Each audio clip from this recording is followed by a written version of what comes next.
Yes, welcome guys. Today we've decided to do something different. It's called rattan webbing because most of the time we usually use the round cane during weaving and during weaving, the round cane and the flat cane, the splint cane. But today we'll do something different we've never done before. So I managed to get someone with the expertise who is able to do this. Now it's called rattan webbing, if you guys know it. What usually happens is the rattan webs can be made in two forms. They can be made by hand or they can be made by machine. So by hand is usually more costly as compared to machine.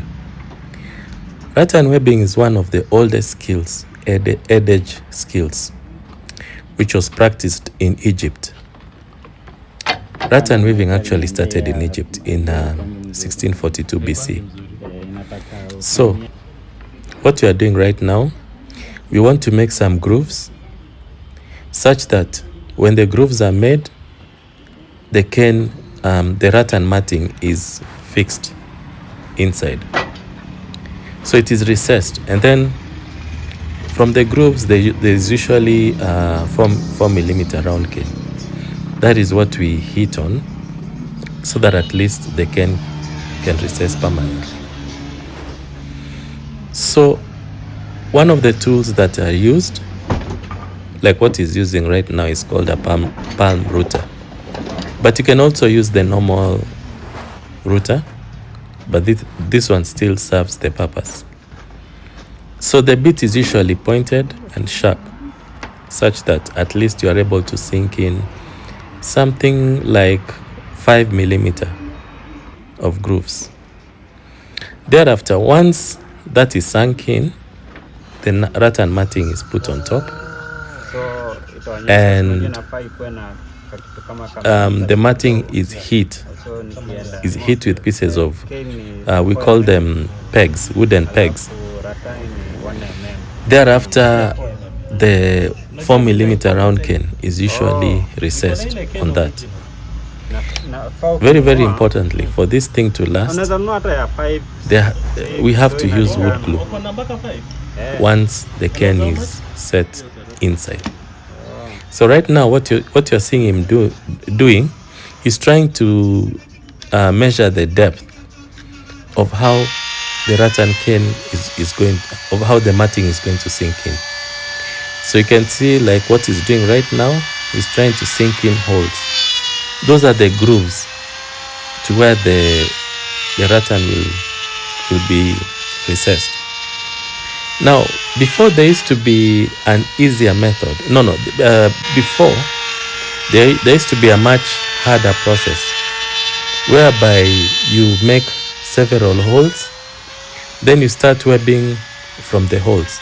But of course, that's a very, very long, intricate process. And here in Kenya, I've tried to see if I can get someone who can do it, but I've not been able to do so, because I would have preferred that one as well. Because the advantage of that one is at least you can even be able to use 5mm of flat cane. But this one, you have to use much, much smaller. So it takes an intricate process of making those grooves, because first and foremost, you have to know the depth of the groove. Then secondly, you have to know the measurements of where you're going to root these grooves. So the kind of timber that is used on this frame is called mvule. Very, very, very, very high quality that comes from Congo.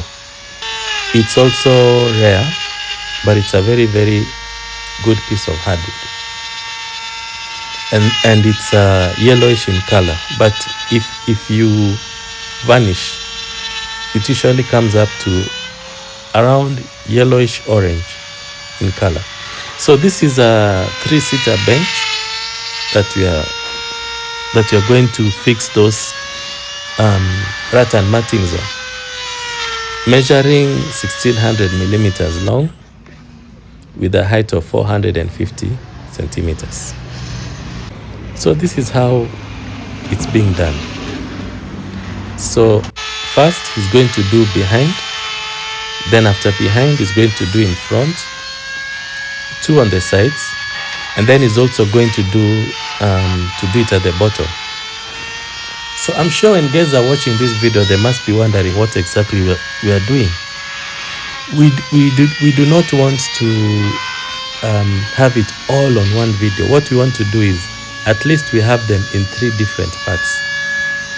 Sometimes when you have a very, very long video, the attention usually goes down.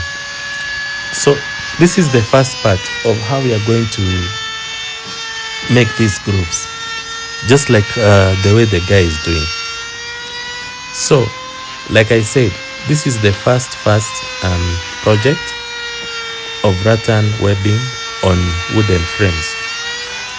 I don't know how it's going to turn out, but at least you'll be able to see what will be the final outcome to this.